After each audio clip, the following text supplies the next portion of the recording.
Hello, everyone. My name is Adam Smedberg, and I want to welcome you to our monthly live stream program. These live stream events allow us to talk with you about the different programs and responses that CWS is involved with here, not only in the US, but all over the world. And joining me today, we've got a very special program, is Vesna Jankovic. Did I say that right? Yes, that's right. Jankovic. Jankovic. Yeah. Vesna is the CWS program officer based in Moldova. We're going to be talking about the CWS response to support Ukrainian refugees in Moldova. We are going to be, if you'd like to ask questions of Vesna, please throw them into the chat or comment section, and we will get to those at the end of our program. We also, if you like what you're hearing today, hit that like button, and you can share this video on your social media page so you and your friends can get a chance to hear this as well. So, Vesna, thank you again for joining us today. For those who aren't familiar, let's just start with a little bit of background, if we could, on Moldova, if you don't mind, just starting there. No, it's okay. Well, Moldova is a country in Eastern Europe. It is a small country. Population is about 3 million. The capital is Chisinau, and it has about 500,000 population. Moldova is bordered by two countries. On the west, it's Romania, and on the other sides, it's Ukraine. This is one, according to all the statistics, this is one of the poorest countries in Europe. And this is the smallest and the poorest neighbor of Ukraine.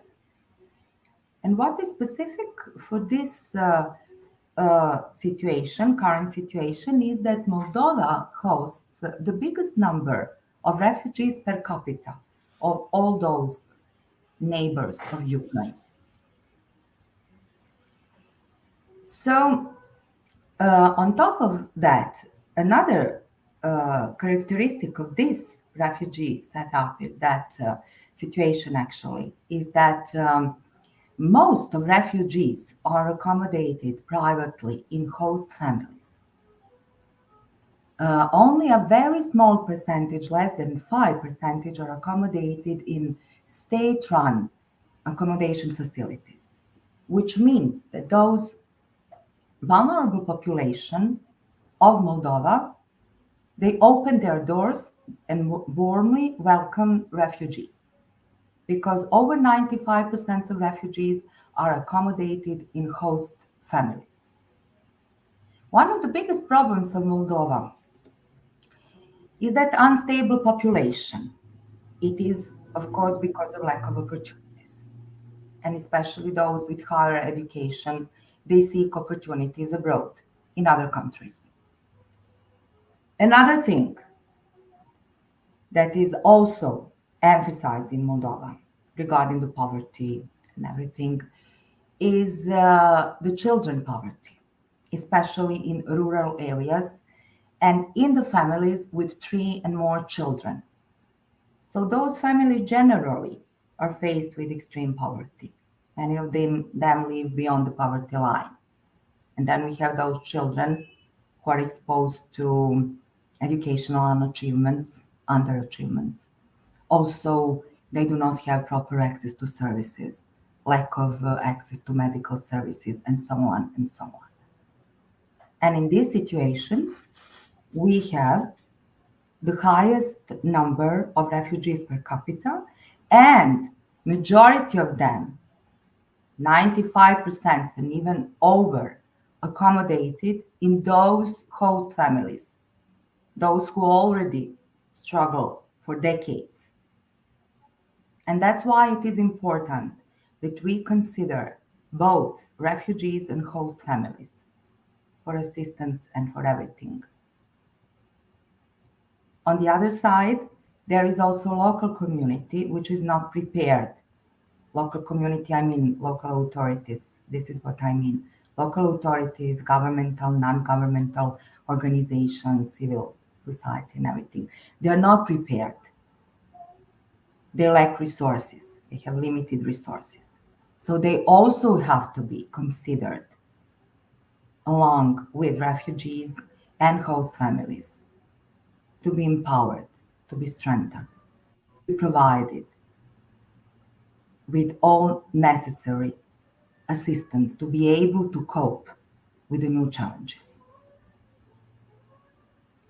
I hadn't even thought about, you bring up a great point about the authorities. I hadn't even thought about that when we've learned more about what's been going on. Since the invasion in February, do you know roughly how many refugees have made their way to Moldova? Yeah, these data are being updated, so they are available. Mm-hmm. And I will tell you June data, Sure. second half of June. It's near 500,000.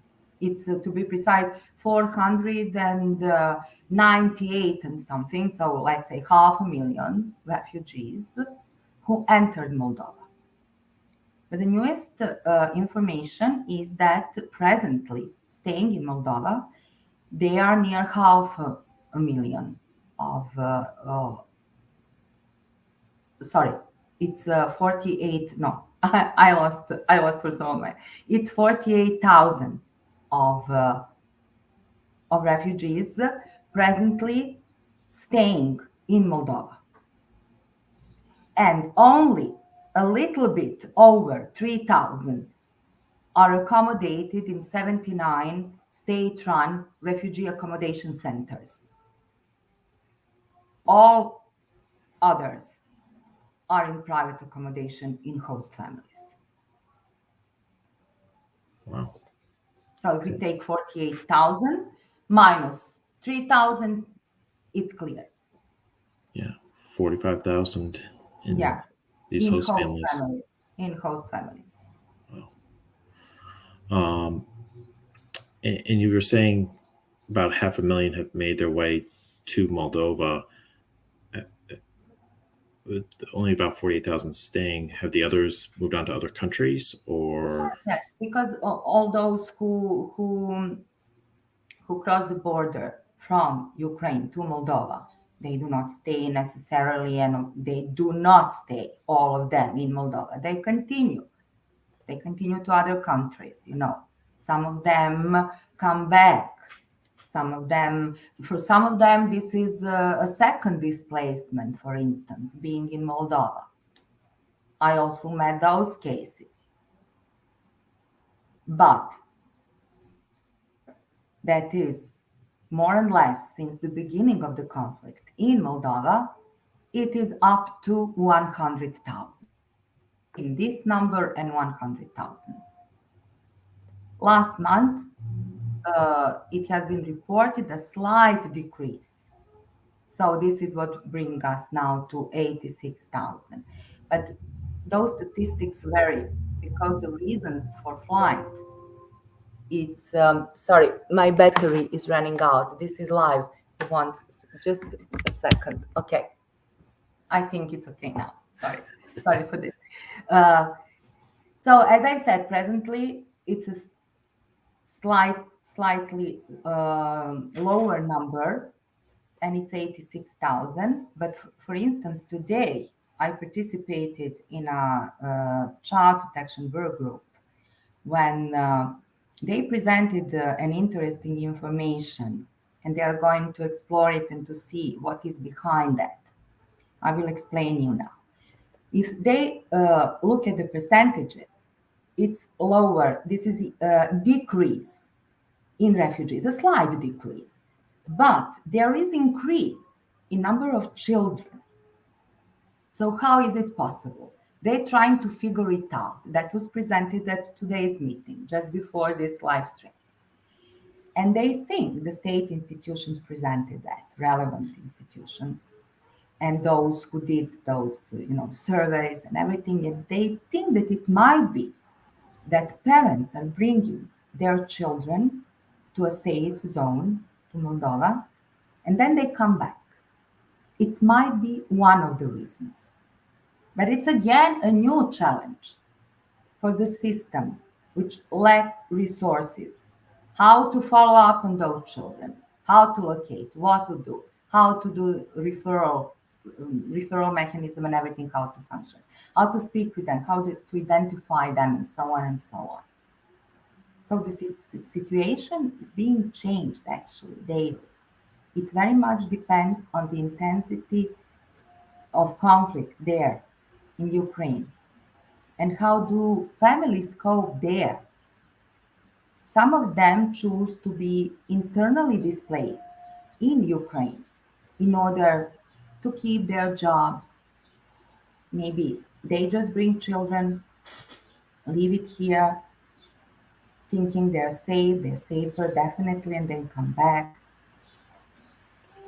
There is a number of surveys, sectoral surveys ongoing and being presented, preliminary results being presented on daily basis by different sectors.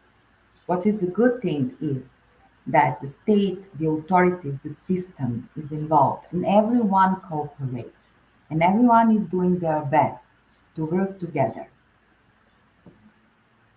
and to assure a safe and a dignified life in exile to those people, as long as there is a need for that.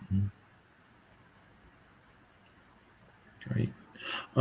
Speaking on the refugees, how does communication work? With refugees who've made their way to Moldova, are they able to, are the host families or the shelters able to help provide them with phones or services to be able to reach out to either families still in Ukraine or in other areas to help them? Yeah, they do use those social networks, but they are not all in the same situation. They don't all have the same possibilities. Those who are accommodated in state-run accommodation facilities, those here they call them refugee accommodation centers. They are in better position, but we know, to come back to what I said, that it is a characteristic of this situation here, that we have only 3,000 presently accommodated in refugee accommodation center and over 85,000 accommodated in private accommodation in host families. So some of them, they have phones, they have access to internet, but many of them do not have. And so they can use, and they're doing their best, social networks, different platforms, and so on. But they need to secure internet access. They need equipment for that. They need support. And for instance, CWS did support in short-term programs so far those kind of needs.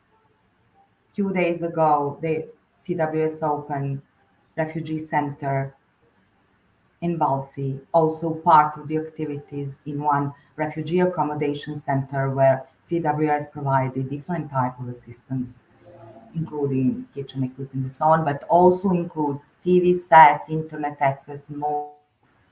And we receive extremely positive feedback on the impact that those activities have on the beneficiaries. And this is the most important thing when you receive such a feedback on something that we all achieve together and we make a big difference in someone's life. Agreed. With the refugees, who are still there, what does the future look like? Are they thinking going back to Ukraine? Are they thinking permanent residence in another country? What are they thinking as far as that next step for many of these refugees? That is also part of all those surveys that I mentioned that are ongoing. And very interesting data were presented. Of course, all refugees, all those who escape of life-threatening situation, first of all, they don't think at the beginning that it will last long. It's just difficult to accept, that. And secondly, they all want to go back home. This is so natural for every human being. They want to go back. And all people that I talked with, and this is majority of them, they do want to come back to their places of origin. What I can notice, my colleagues and everyone, and what is presented in those data collected in those surveys is that now, after a certain period of time, because it lasts since late February, Mhm. now we have the situation that over 70% of those interviewed say that they want to stay where they are. Not permanently, of course, but now they understand that they are not safe if they go back. And now we have pretty high percentage, you would agree, over 70, actually 74 point something, that stated that they would like to remain where they are. We have a percentage of around 10. They said that they would go back to their place of origin. And we have a lower percent of those who would like to go to the third country to continue their trip. They have some other desired destinations. But it's like 3% of them, according to so far presented data.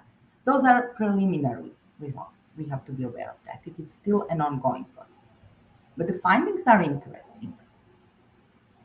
And there are some top conditions for them to return. They are presented by refugees. And over 90% of them say that the condition is to go back and to be safe, which means cessation of the conflict. And then they want to go back, but then some of them consider ceasefire, like some stoppages or something. They would then try to go back and so on. And they also think about livelihood situation as a very important condition when they consider going back home.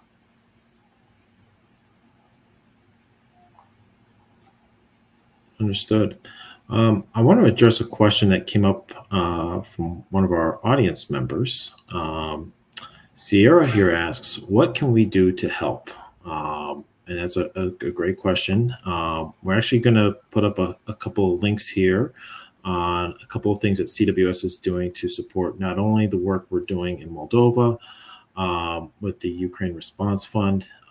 Support here will be made available as quickly as possible to Vesna and her team in Moldova to support not only the shelters that you were referring to before, but others that are going to be, other work that you will be doing to support Ukrainian refugees. And then we're also going to be, we've also started up a program to support those Ukrainian refugees who are wanting to make their way here to the U.S. They have family here or looking to relocate here to the U.S. So we're going to have that link also up into the chat here in just a second. There it is. And so if you'd like to, you and your group would like to support refugees who are looking to relocate here to the U.S., CWS will be involved in that support as well. So these are two great ways to support communities such as the ones that Vesna is working in. And Vesna, if I'm correct, financial support is pretty much the best support that you guys will need. I know some groups look to do kits or other things, but I think for what you guys are looking for, financial support is probably the biggest key right now.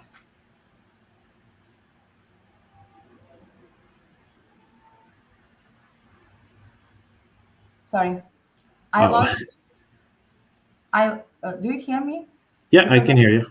Okay, thanks. Now I can hear you, but I lost you while you had this presentation. Totally for, let's say, I don't know, half a minute or something.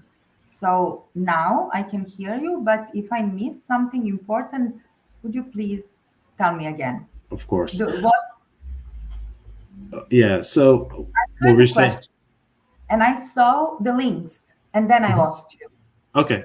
So what we're saying after we put the links up was if groups were looking to support the work in Moldova, financial support is probably the biggest way to do so, Yes, as opposed to like kits or some of the other programs that CWS is involved with, between logistics and just being able to get the financial support over to you as fast as possible.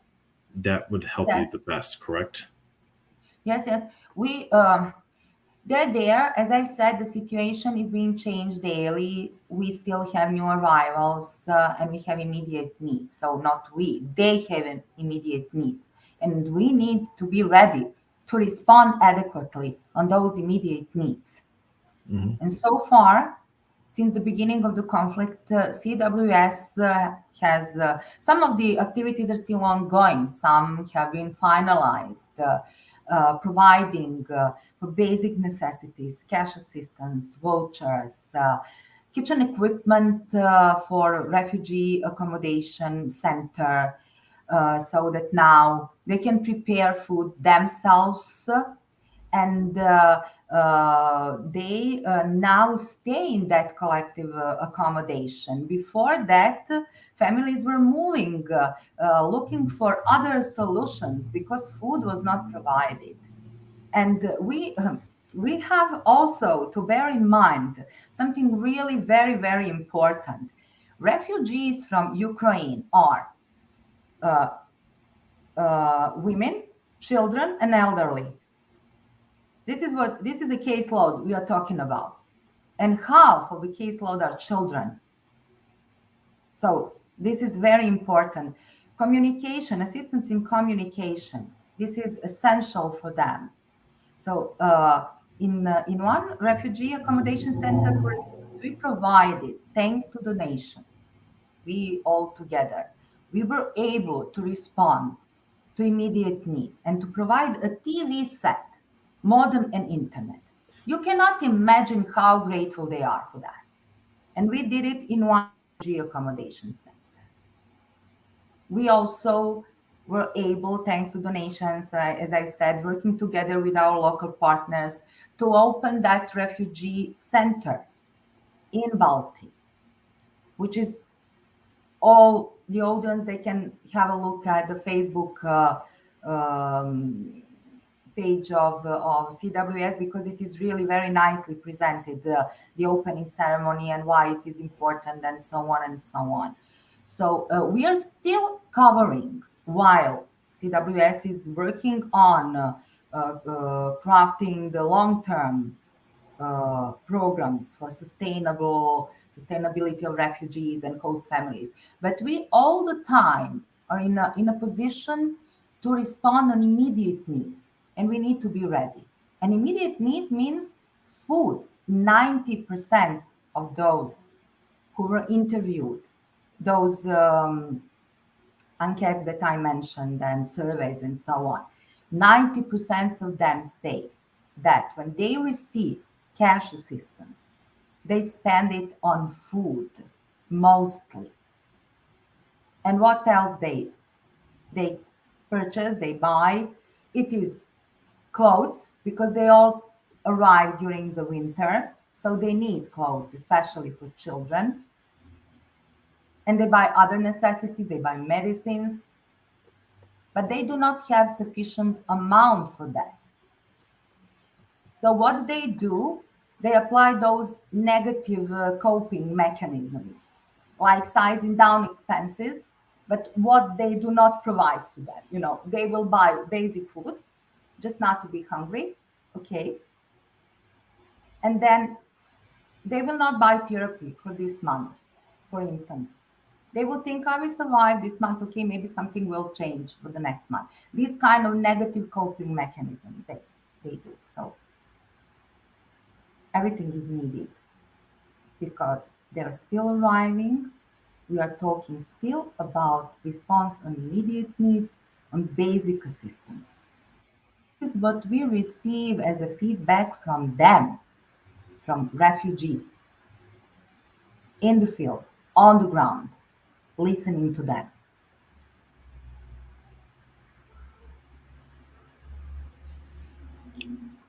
That's, I thank you for sharing so much. This really, I think, opens up a lot of eyes for us as far as the situation in Moldova and how much things have changed over just a few months. So, Vesna, I hope we'll get a chance to talk with you again, maybe in a few months, and we can get another update and hear more about what's going on. Thank you, everyone who's joined us today. And again, special thanks to Vesna for everything you shared today. This was very helpful. And if you want to learn more about how you can get involved, we threw the links up just a few minutes ago. You can check those out and see how you can support the work that we are doing to help Ukrainian refugees at this time.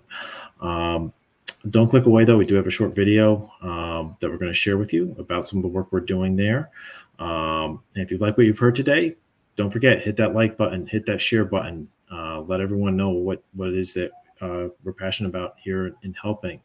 And we hope you'll join us again. We've got our next live stream coming up in a couple of weeks, July 20th at 3 p.m. Eastern time. We're looking to be joined by Ahmed Abbas, who heads up our call center for asylum seekers, and Marielle Septian, our border shelter network coordinator.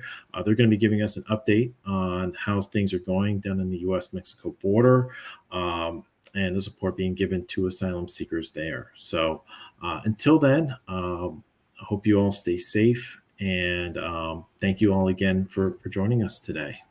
Thank you very much.